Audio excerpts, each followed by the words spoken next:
Baik, selamat siang dengan Pak Ronald ya. Betul. Oke, perkenalkan ya Pak. Sekali lagi nama saya Candu Besar Jaya Pak. Biasa dipanggil Candu Pak. Oke. Ini Chandra. Ini Pak, kalau boleh tahu, Bapak ini mantan DKKL tahun berapa ya Pak? 8889. Wes, sudah lama banget ya Pak. Iya, udah lama banget, itu Sudah, puluhan tahun. mantap, mantap. Keren. Oke Pak, ini sekarang wawancaranya ini akan saya berikan Bapak beberapa pertanyaan Pak mengenai masa-masa Oke. dulu menjadi DKKL Pak. Oh ya, silakan. Sudah siap menjawab Pak? Ya, silakan, silakan. Oke, dahulu ini Pak, waktu Bapak masih SMA, eh, apa sih yang Mm-mm. menjadi alasan Bapak atau motivasi Bapak nih untuk mendaftarkan diri menjadi DKKL Pak? Ya, memang waktu itu saya kepengen jadi, waktu itu belum ketua ya, pengen jadi TKKL, karena saya ngelihat waktu masuk Loyola itu kok sepertinya keren lah, gitu lah jadi DKKL. Kan kita waktu itu ada Popsila juga. Itu yang ngatur kan waktu itu DKKL semua. Nah, dari situ saya punya keyakinan pribadi untuk kalau bisa sih bisa jadi DKKL waktu kelas 2 SMA ya, kayak gitu. Jadi waktu dulu saya SMP di Dominico tuh saya nggak tertarik sama OSIS ya, karena memang lebih tertarik sama basketnya sih. Tapi itu berubah ketika masuk Loyola lah, melihat kakak-kakak DKKL kok ini kok organisasinya bagus, terus cara berbicara mereka juga bagus. Dan saya pengen seperti mereka lah, kayak gitu. Oh, jadi awalnya waktu Bapak masih di Domsaf itu masih tidak ada ketertarikan, tapi begitu masuk ke Loyola, Bapak mulai tertarik dengan Mm-mm. berorganisasi, terutama waktu Popsila ya Pak? Ya, itu dimulai pop silakan itu waktu koordinasinya, koordinatornya semua kan di KKL ya, meskipun yang melaksanakan di lapangannya orator. Oh Gitu. ya, siap. Yo, keren Pak, keren. Motivasinya keren. Oke, Hmm. untuk pertanyaan berikutnya nih Pak. Eh, dari Bapak menjadi seorang DKKL ini, kira-kira Bapak mendapatkan nilai apa ya? Nilai kehidupan gitulah Pak. Apa manfaat apa untuk kehidupan Bapak saat ini? Jadi DKKL itu nggak gampang ya, karena waktu itu saya itu salah satu persyaratnya kan nilainya harus bagus. Itu nggak bisa, nggak tahu kalau sekarang. Kalau dulu tuh nggak bisa di bawah 5 besar, jadi harus masuk 5 besar. Itu satu. Jadi kita tetap harus mengutamakan nilai, belajar itu tetap yang utama, karena nggak mungkin waktu itu Anda jadi ranking bawah gitu jadi DKI itu hampir nggak mungkin karena nggak akan lolos seleksi dulu. Terus kemudian yang kedua, kemampuan berorganisasi. Waktu itu saya dari kelas 1 udah ikut leadership ya. Itu yang paling Oh, banyak membantu waktu itu Pak Tredi yang pemimpinnya. Waktu kelas 1 saya diberi, ini kelas 1 loh, saya baru masuk Loyola itu dikasih tugas untuk mendatangkan Jaya Suprana. Waktu itu talk show, waktu itu belum zaman, kalau sekarang udah zaman talk show. Nah, waktu itu anak-anak ini kelas leadershipnya anak-anak kelas 1 semua. Di situ saya mulai belajar gimana organisasi membentuk panitia, terus siapa mengerjakan apa, job desk-nya seperti apa, istilah kerennya kalau sekarang seperti itu. Akhirnya itu bisa pertama kali Jaya Suprana didatangkan di Loyola untuk talk show dengan anak-anak. Nah, dari situ saya belajar tentang organisasi, makin tertarik. Sebenarnya kalau di dunia kerja nanti kalian akan menyumbang yang namanya memanajemen human management itu paling susah. Human management adalah, ini saya waktu belajar dulu juga awalnya adalah gimana Anda memanage orang-orang. Orang-orang itu bisa teman sekelas Anda kalau Anda ketua kelas, termasuk guru-guru dengan pamong-pamong. Kalau di dunia kerja itu dengan kolega, teman sekerja, dengan atasan, dengan bawahan. Itu nggak mudah. Kenapa? Kalau Anda mengatur hardware, peralatan, itu gampang. Rusak bisa Anda ganti. Anda punya laptop rusak tinggal ganti.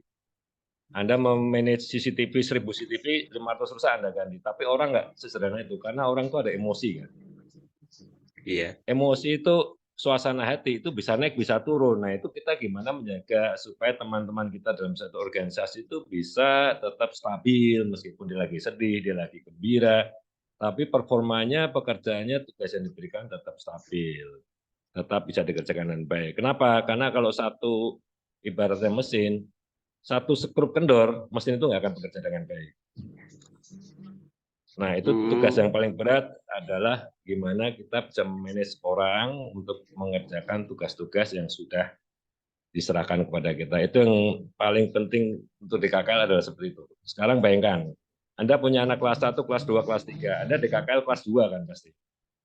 Ya. Gimana Anda bisa bekerja sama dengan kakak kelas Anda yang kelas 3? Anda bikin program supaya mereka mau ikut tuh gimana, mereka tertarik. Mereka senior Anda.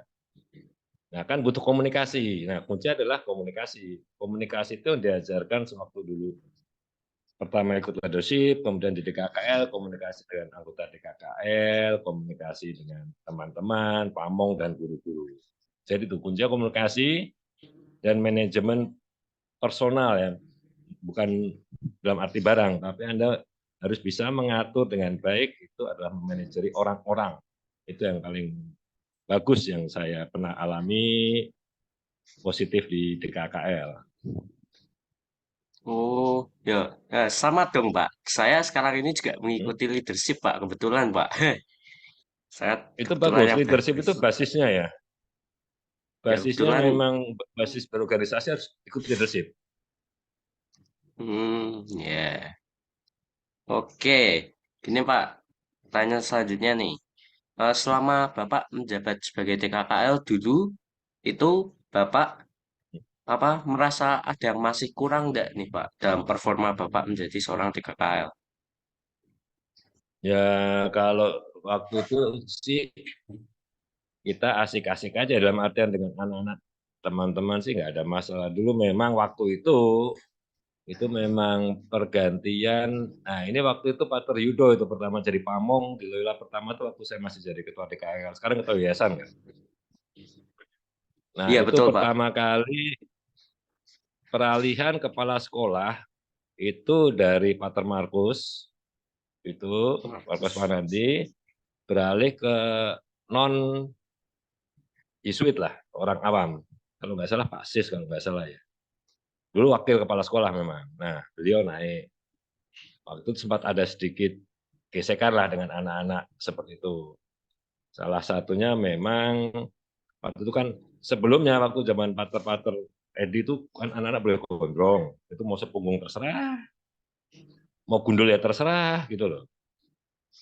Nah, kemudian pada waktu itu mungkin ada perubahan kebijakan, nah, perubahan kebijakan, lalu rambut dirapikan, boleh gondrong tapi ya hanya sekerah lah. Gitu. Hmm. Nah, itu sempat terjadi gesekan. Waktu itu DKKL sempat mencoba komunikasi dengan pihak sekolah ya, dalam hal ini kepala sekolah yang baru, tapi ternyata kurang berjalan lancar lah. Tapi akhirnya pada terakhirnya ya kita bisa sama-sama cari solusi yang menguntungkan. Yang penting komunikasi aja. Itu kalau dibilang ada Oh, yang kurang ya kurangnya itu sih. Dalam artian mungkin komunikasi kita waktu itu masih muda-muda ya kurang inilah kurang pas mungkin di mata para pater-pater atau para guru ya itu aja sih. berarti permasalahannya di Ya komunikasi ya, Pak? komunikasi betul. Komunikasi kita ngelihat waktu itu ada dua masalah yang ini ya. Satu komunikasi yang juga harus kita akui juga itu agak kurang begitu bagus dari pihak sekolah. Di satu sisi komunikasi dari anak-anak SMA itu kan masih jiwa muda ya. Ya. Nah, itu masih belum bisa tersalurkan dengan baik lah. Sempat terjadi sedikit gesekan, tapi bisa pada akhirnya bisa diselesaikan dengan baik juga. Setelah kedua belah pihak mau mendengarkan lah. Intinya komunikasi itu kan mau mendengarkan. Mau Iya, siap. mendengarkan apa yang menjadi kebutuhan masing-masing pihak. Itu aja. Oke. Oke. Oke, kita lanjut ke pertanyaan berikutnya nih, Pak. Eh, Setelah Hmm. mengetahui tadi kekurangan seperti komunikasi tersebut, itu sebaiknya apa yang dilakukan nih, Pak, untuk menyelesaikan kekurangan tersebut lah atau menambal gitu. Komunikasi itu akan selalu menemui hambatan ya. Karena kenapa? Satu, yang paling banyak adalah saat komunikasinya nggak tepat. Dalam artian begini, saat komunikasi tepat, satu pihak merasa ini dikomunikasikan nanti saja, ya kan? Tapi ada satu pihak lain yang menjadi partner komunikasi berkepikiran lebih baik dikomunikasikan sekarang saja. Nah itu masalah waktu penyampaian aja bisa jadi masalah, karena timingnya nggak sama. Kemudian kedua adalah cara untuk berkomunikasi itu penting. Cara berkomunikasi, kalau Anda berkomunikasi dengan tenang, itu pasti kan hasilnya berbeda kalau Anda berkomunikasi dengan emosi. Itu pasti beda. Nah, komunikasi ini harus ditemukan jalan tengahnya yang pas buat semua pihak. Nah, ini tantangannya di situ. Caranya gimana tantangannya diatasi? Ya kita harus masing-masing mau membuka diri kan. Kita harus Ya. mendengarkan dari pihak lain. Kalau kita bisa membuka diri seperti itu, saya pikir akan jadi sesuatu yang sangat baik ya untuk mengatasi hambatan komunikasi itu. Kayak gitu. Gitu. Oke. Oke, kita lanjut nih, Pak. Eh, Selama Bapak bertugas nih sebagai DKKL waktu itu, kira-kira apa hal apa yang membahagiakan Bapak ini, loh, menyenangkan selama kerja selama jadi DKKL? Yang paling bahagia kan kalau semua program DKK berjalan lancar, itu yang paling bahagia di situ. Berjalan lancar itu artinya didukung oleh semua teman-teman kelas 1, kelas 2 itu mendukung semua, bisa berjalan lancar, nggak terjadi apa-apa, misalkan waktu kelas meeting bisa lancar. Seperti itu. Terus misalkan ada pentas gamelan supra, itu bisa berjalan dengan baik. Nah, itu sangat memuaskan ya, karena tujuan kita waktu itu memang antara lain untuk membuat rasa bangga anak-anak Loyola itu terhadap Loyola Kalis itu benar-benar tebal. Yang terpenting kan sebenarnya itu kan. Rasa memiliki rasa kebanggaan terhadap Loyola itu betul-betul ada di tiap sanubari masing-masing anak-anak Loyola. Makanya kita bikinkan berbagai program. Kelas meeting, kita bertanding keluar. Waktu itu kita sempat, angkatan saya dulu, itu pertama kali mengadakan kunjungan ke luar kota, ke SMA-SMA. Tuh, waktu itu Boleh sih. sempat di Santo Yosef Solo. Bukan, temu tujuh kelasnya acara rutin. Beda Itu ya berarti selalu ya? waktu saya jadi PKL ada. Itu rutin. Tapi di luar itu kita ngadakan kunjungan ke SMA Santo Yosef kalau nggak salah di Solo. Oh, ya. Kalau nggak salah Bruderan juga. Kita ngadakan kunjungan ke sana, kita adakan pertandingan olahraga, terus kenalan seperti itu. Lalu pernah juga kita berkunjung ini ke Jogja ya kalau nggak salah ke Stella Dus. Di Stella Dus itu memang Bagus. sekolah cewek, tapi kita kepengen untuk teman-teman Loyola ini membuka wawasan juga, terutama teman-teman ini ya, yang cewek supaya dapat teman lebih banyak lagi di Jogja. Kita berkunjung ke Stella Dus. Di situ juga kelas meeting juga. Seperti Hmm. itu. Nah, hal seperti itu harus dipikirkan juga. Itu membahagiakan kita karena semuanya acara berjalan lancar. Hmm. Dulu kelas meeting bisa sampai keluar ya, Pak? Saya Bisa, baru kenapa tahu enggak? soalnya. Kita bikin program itu sesuatu yang enggak apa ya, sesuatu yang belum pernah ada kita adakan. Mungkin dulu yang memulai tradisi pembuatan jaket Loyola itu angkatan saya di KKL. Jadi waktu itu jaket kalau sekarang namanya varsity jacket ya. Sebelum angkatan saya waktu itu tidak ada sama sekali jaket Loyola. Kemudian tahun 88 dimulai jaket Loyola karena waktu itu harganya cukup lumayan ya untuk waktu itu ya. Kita itu di KKL yang karena di KKL punya ongkas sendiri. Di KKL kemudian mencoba untuk cari dana, sebenarnya cari dana untuk kegiatan di KKL juga. Akhirnya sampai saking banyaknya animonya kita cetak ulang sampai 3 kali. Hmm. Nah, itu kemudian dari tahun ke tahun saya dengar itu jadi tradisi dalam tanda kutip di KKL untuk mencari dana dengan membuat bermacam-macam jaket yang modelnya udah pasti berubah. Dari dulu sampai sekarang kan masih berubah.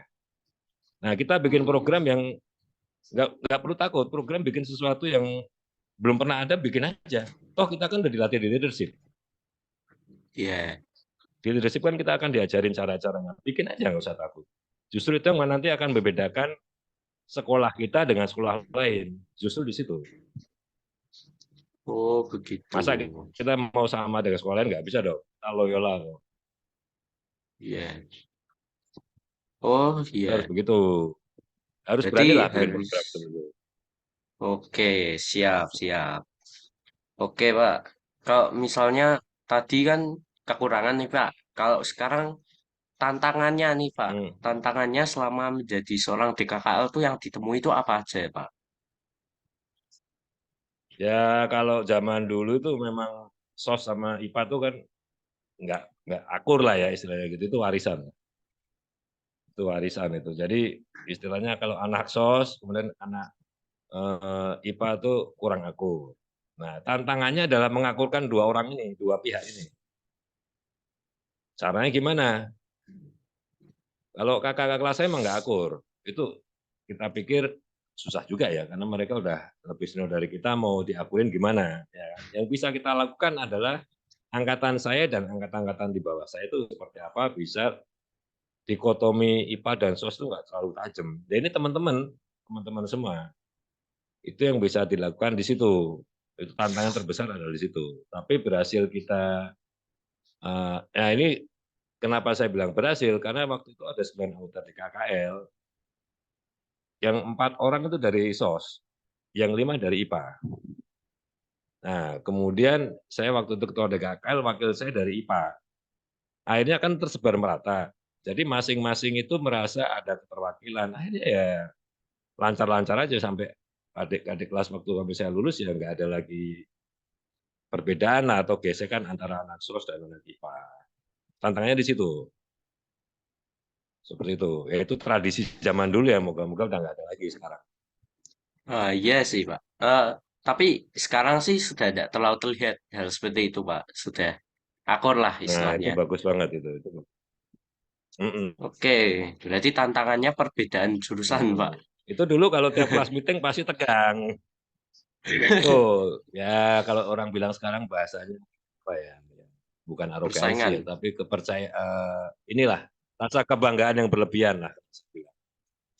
Itu kan harus dimanage juga. Hmm, Kayak gitu. Nah, gimana? Itu peran DKKL-nya di situ. Karena memang yang oke. paling dekat dengan anak-anak kan kita, DKKL sendiri. Karena berasal dari murid-murid sendiri kan. Yang bisa ngomong ya kita sendiri. Karena kita tahu cara ngomongnya, tahu ngomong ke siapa. Seperti Gitu. itu waktu itu tantangannya. Nah, ini kan berarti ada sebuah pergeseran nih, Pak. Nah, dulu itu Bapak dan JKKL lainnya itu Hmm. solusinya bagaimana, Pak, untuk menghilangkan perselisihan tersebut, Pak?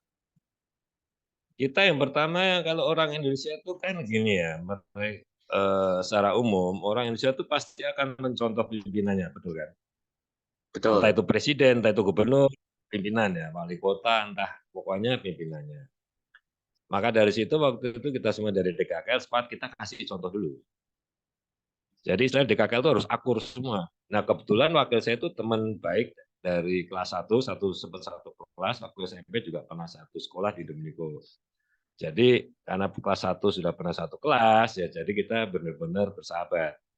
Nah kita tunjukkan itu, kita tunjukkan kalau nggak pernah ada apa-apa, ini tetap aja teman. Nah kita kasih contoh di DKKL dulu. DKKL itu harus contoh, harus cari bikin contoh yang bagus loh. Dari situ nanti akan dilihat, baru akan dilihat oleh teman-teman yang lain. Oh DKKL-nya seperti ini ya. Oh bagus, nanti akan ditiru. Itu beban moralnya DKKL adalah seperti itu. Jadi harus memberikan contoh yang baik. Tentu contoh yang baik itu pasti satu di bidang akademisi, nilainya harus bagus. Itu kan ngasih contoh juga. Kedua, pergaulannya juga harus bagus. Seperti itu. Karena jangan lupa yang milih DKKL itu kan teman-teman semua kan. Karena teman-teman semua kita harus menjaga kepercayaan dari teman-teman itu. Makanya kita harus ambil inisiatif untuk memperbaiki situasi lah. Dan ya puji Tuhan waktu itu bisa. Berarti caranya Bapak memberikan contoh yang baik sama itu ya, menyebarkan apa lebih seperti menyebarkan apa mempererat hubungan gitu sama masyarakat Loyola gitu, Pak. Ya dengan teman-teman semua kelas 1 kelas 2 Tiga, kita harus ngasih contoh. Karena kenapa? Kalau ngomong doang nggak akan didengerin. Orang akan lihat contoh perbuatan yang dilakukan. Ya kan? Kalau ngomongnya A Iya tapi dia betul. melakukan B, Anda nggak akan didengerin. Tapi kalau Anda ngomong A, lakukan semua dengan A, Anda akan dilihat. Anda akan dilihat kalau ada DKKL, Anda akan dihargai dan Anda akan ditiru. Jadi betul-betul DKKL itu Hmm. bukan sesuatu yang main-main, yaitu jabatan yang sangat strategis, itu harus dijaga betul kepercayaan teman-teman, itu betul harus dijaga hubungan dengan teman-teman, dengan guru-guru, dengan jajaran pamong, wakil pamong itu harus bagus juga. Mungkin sekarang ada romo rektor juga itu harus bagus. Gitu Pak. Oh, kalau misalnya tantangan pribadi nih Pak, kalau misalnya dalam hal tugas, nilai dan lain-lain itu Bapak pernah mengalami tidak ya? Tantangan pribadi itu paling susah ngatur waktu ya. Saya dulu kan ekskulnya 3, sekarang Oke. kegiatannya. Saya ikut Supra, leadership, sama basket. Us. Itu di basket saya kebetulan dulu kapten tim, waktu kelas 3. Nah, Us. waktu di gamelan Supra itu sempat vakum karena waktu itu sempat pengajarnya ada kegiatan lain sehingga sempat sekitar 2 atau 3 bulan itu ya. Itu nggak ada yang ngajarin Supra. Jadi belum dapat guru baru lah. Nah, mau nggak mau saya harus menggantikan sebagai, kalau dulu tuh ada dirijen, saya nggak tahu di Loyola masih ada nggak dirijen Supra. Nah, itu udah kesibukan satu. Kemudian leadership oke lah, masih gampang. Jadi ya paling enggak plus tambah kegiatan DKKL plus ya yang urusan pasti dilakukan adalah urusan PR loh. PR dan ulangan itu kan Anda mau jadi DKL apa enggak ada urusan. Hmm. Tetap ulangan dan itu gagal. Nah itu ngatur waktunya harus pinter. Karena waktu itu pulang sekolah jam 1-an lah, jam 12 kurang seperempat. Kemudian jam setengah 3 harus sampai di sekolah lagi, high school. Tuh, pulang sekitar jam 6. Besoknya udah ada PR dan ulangan menunggu kan. Nah, itu harus Hmm. pinter-pinter ngatur waktunya itu. Kapan bikin PR-nya, kapan belajar ulangan, namanya di situ aja. Oh ya, berarti time management nih Pak. Hmm. Ya sama sih Pak sebenarnya Ya, itu untuk betul-betul. masalah aku sendiri. Ya Pak, gimana? Ya, itu harus betul-betul teliti ya. Kalau itu harus, ya kita Nah, ngatur diri kita sendiri lah. Kita melatih kedewasaan yes. diri kita sendiri itu dari situ. Emang harus dilatih. Nanti itu akan sangat berguna pada saat kuliah, berguna pada saat dimasuk ke dunia kerja. Karena kita udah terbiasa untuk mengatur waktu kita untuk apa dan kapan. Hmm, Tuh. Ya, kalau sejak dini oke. kan adik-adik ini udah mulai ngelatih time management, pasti nggak akan susah nanti waktu masuk ke dunia kuliah, dunia perguruan tinggi itu nggak akan susah. Masuk ke dunia kerja lagi udah terbiasa karena sudah dilatih sejak dini ya, sejak SMA. Berarti dapat Itu pengalaman yang kayak bermanfaat ya Pak. betul itu Dapat. di DKK itu betul-betul ajang untuk menguji diri ya. Itu jangan sampai dilewatkan karena kenapa? Kalau yang bukan DKK nggak akan tahu. Mereka pulang sekolah pulang. Kadang DKK pulang sekolah masih rapat. Setengah 3 nanti kegiatan. Sampai jam setengah 6 lah, jam 5 gitu. Nah itu kan harus pinter-pinter ngatur waktu ya. Oke. Oke, kita lanjut ke pertanyaan berikutnya ya Pak. Bagi Bapak nih, Hmm. eh, bagaimana bagaimana sih Pak DKKL yang menurut Bapak itu ideal Pak? Perfect gitu lah. Yang bisa kita usahakan itu hanya bekerja sebaik-baiknya ya. Jadi kalau perfect itu kan tergantung persepsi orang itu susah. Perfect menurut kita, menurut teman sebelah kita pasti lain kan. Jadi Iya. yang terpenting adalah untuk DKKL dari awal bikin program dulu. Setiap seksi bikin program. Setiap seksi bikin program, jangan takut untuk bikin program yang belum pernah ada, bikin aja. Kalau saya bisa pesan, adik-adik ini kan masih muda kan, jangan Heeh. takut bikin salah. Takut Anda waktu masih muda-muda gini, itu saatnya bikin salah menurut saya. Karena dari bikin salah itu, Anda bisa belajar sesuatu. untuk kemudian diperbaiki. Itu intinya. Jadi jangan pernah takut dengan ide-ide yang dianggap aneh lah, dianggap apa, nggak usah takut. Jadi Dianggap jangan takut apa yang gagal. nggak bisa dilakukan, jangan takut gagal. Kalau Anda takut gagal, Anda nggak akan pernah mencoba apa. Karena takut gagal, Anda nggak bikin apapun. Loh, berhasil apa nggak Anda nggak tahu kok. Kalau nggak dilakukan kan nggak tahu. Bikin aja, nggak apa-apa. Itu. Jadi jangan pernah takut ini gagal. Makanya kalau mau bagus, semuanya bikin program dulu. Sebanyak-banyaknya. Nanti kan dirapatkan, kemudian disaring, kemudian dilihat dari kemampuan keuangan, dikonsultasikan ke Pak Pamong, yang bisa jalan apa, yang bisa jalan apa. Sepanjang pengalaman saya, yang namanya Pamong, Wakil Pamong itu pasti welcome sih. Program apapun, sepanjang itu positif, pasti didukung. Jadi jangan takut. Dan jangan pernah meniru program yang sudah ada ya. Jadi jangan DKK sebelumnya bikin ABC, terus penggantinya bikin ABC, nggak ada bedanya gitu loh. Terus ngapain? Kalau mau tingkatin, ABC plus, atau bikin DEF yang lain. Seperti itu. Nggak perlu takut. Oh, Jangan takut bikin salah. Sekarang kan banyak ide ya. Banyak ide itu Anda googling kayak mau pakai TikTok juga banyak kegiatan-kegiatan yang lucu. Kenapa enggak? Bikin aja.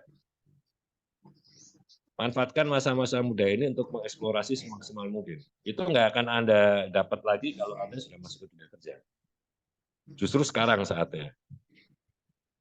Anda belajar hmm, benar-benar, adik-adik belajar benar, belajar dari kesalahan pasti, tapi jangan pernah takut bikin salah. Jangan pernah takut gagal. Itu kalau mau ini ya, saatnya untuk berbuat, untuk belajar ya sekarang. oke, siap Pak, siap siap. Oke, ini pertanyaan ini Pak, terakhir nih Pak.